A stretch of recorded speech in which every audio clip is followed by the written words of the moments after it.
Okay. So, thanks, Tony, again for coming for this. And of course, I know you, but not everybody else knows you.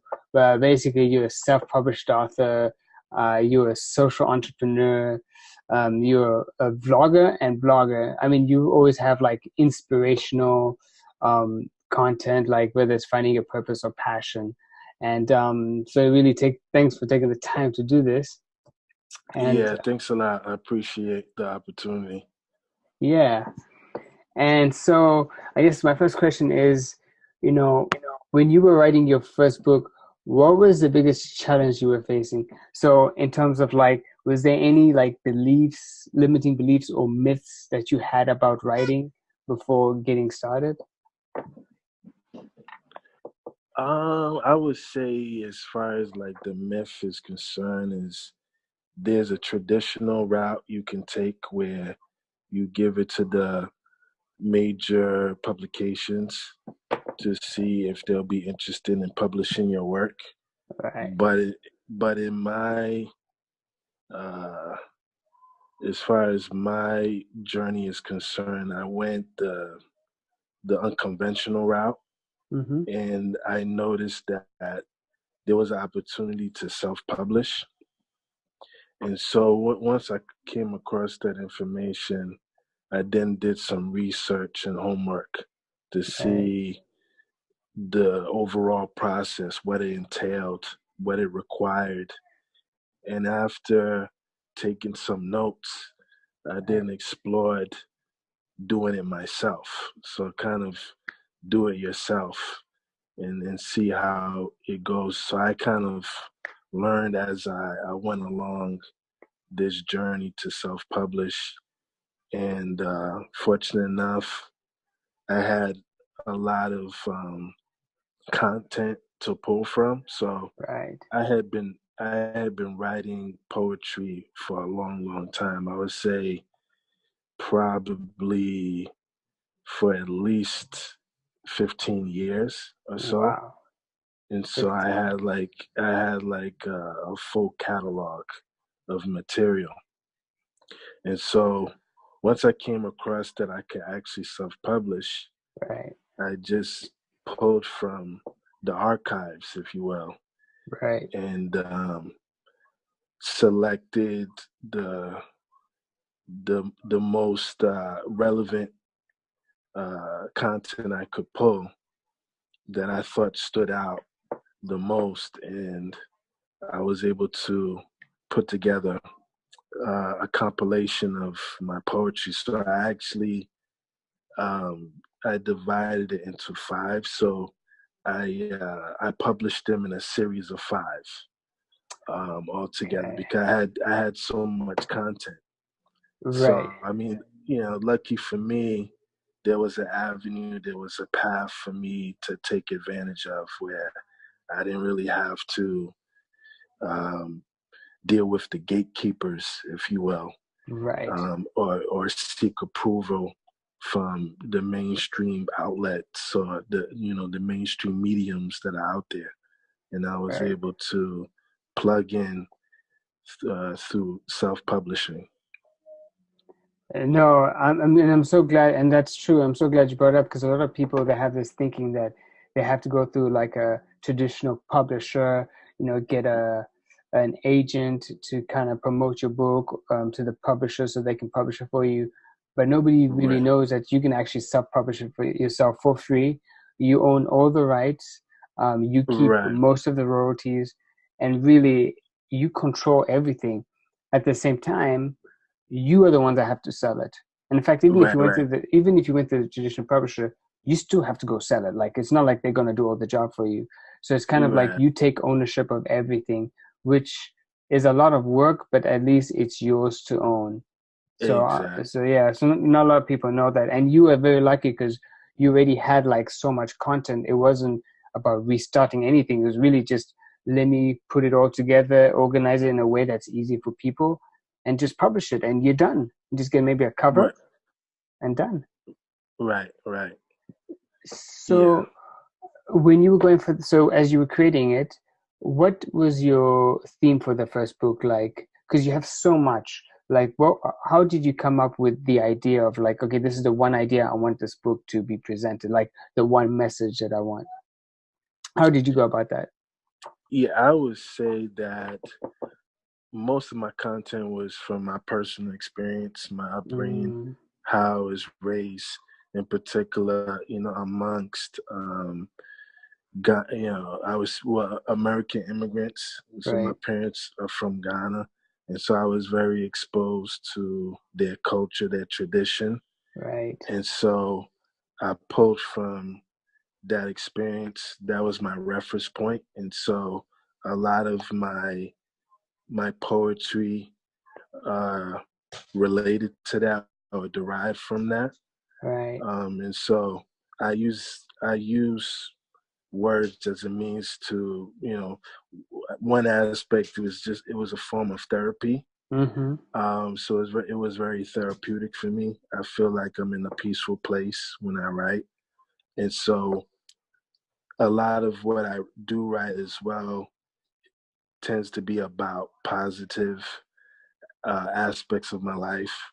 Um, it's about inspiring others. It's about motivating others to be a better version of themselves or the best version of themselves. Um, I touch base on, how you can be able to achieve your dreams, achieve your goals, to be successful in life, things of that nature. So just coming from a very positive place, Mm-hmm. positive thoughts, positive energy. That's kind of the perspective I bring. At least that's what inspires me to Right. write, in hopes that I could do the same for other individuals as well. No, that's actually that's really good that you know that one thing that a lot of people don't know is like you bring your uniqueness, like you have your Ghana background and you have your US background, and so when you speak and when you write, you do it from that perspective, which not, and Yes, that's what makes you very different, and that's kind of like your unique message, and only certain people are going to be aligned to it, and right. those are your people. And then like you were saying, like like writing is actually therapeutic, like because when you're writing it, it's like it's not just you sitting down and you just write pen to paper and that's it. Like there's a lot of feelings, emotions, there's a lot of ups and downs that you kind of going through, in which the writing brings the best out of you, and maybe Yeah, not. So a lot very of people, true. and that's why it's therapeutic, and that's why like writing is actually a real journey. Like it's, people think it's just sit down and you just write on a piece of paper and like there's no feelings involved. There's a lot. So yeah, therapeutic is definitely the right word to put it. I never thought of it like that. Yeah, that's how I see it. That's how I approach it whenever, regardless of whatever I'm writing, you Mm-hmm. know, it's it's a form of therapy. That's the process that I bring, as far as, my thoughts, my views, um, how I analyze the world and what have you. Yes. And so, when you released this book, the first one, what was your goal out of it? Like, what was your main goal out of it? What were you trying? Is it what were you trying to? What were you hoping to achieve from it? I guess. Yeah, I would say that I just wanted to test myself to see if I could actually Mm, be able to self-publish it and go through the process from beginning to end. And, when I was young, I always had an interest when it came to books, mm-hmm. even, during high school years or, secondary school, if you will. I always was interested in having a my own bookstore, for example. Yeah. And so I look forward to the day where I could actually have my own book where you could see my name as the author. And so when when this opportunity came along to self-publish, my main goal was to just put together this package that we call a book, Yes. and be able to share my thoughts, be able to share my perspective to the world. and also have something that I could, pass on to the next generation, whether it be my children or the youth or whomever that's gonna follow me. So even if I'm not here, there's still a book or a document that showcase or highlights who I was when I was here. Um, you know, so that's how I saw it. Just an opportunity for me to be able to share who I am, my experiences, and it will be able to stand the test of time, whether I'm here or not. And man, you said it beautifully because it's really, even even for me, it was the same where we all know like we have a book within us. Like I knew a couple of years ago, I might have not been um, admitting to myself, but even I Mm, always wanted to write a book, but I thought like, oh, it's impossible. It requires so much work.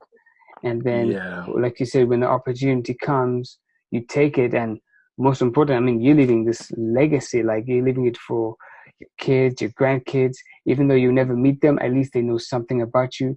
And yeah, even if anything happens to you now, they can share the values and lessons that you learned that they can live by. So it's a legacy that will last forever after your death. And a lot of people don't know that, you know, the book, you can share so much stories that, exactly. and a lot of people, they just, they just take it with them to the grave. And it's just, it's sad, I but know. yeah, but leaving a legacy, that was my big motivator. Because even for the first book, I was such an urgent to write because I wanted to know, like, if anything happens to me right now, that at least this is what I've done, and here's my Right. values. And so that was my motivator. And it sounds like it was yours, which was Yes, yes. um, because essentially, you're writing the book for yourself. You're writing to yourself, but actually you're also writing to others. But this is something that's connected to you. Right, right, right. So, so quickly, what's one writing tip that you can share with somebody who's just starting out, or trick, I guess?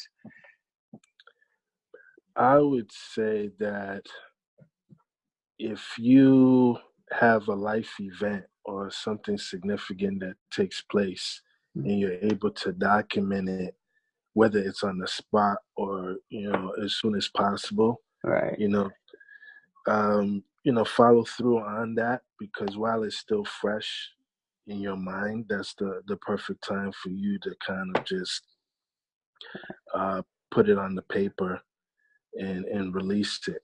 And once once you go through that process, I would say revisit it and see if there's other thoughts that come to mind that you would like to add, or if that's a opportunity for you to make some amendments Hmm. to what is written.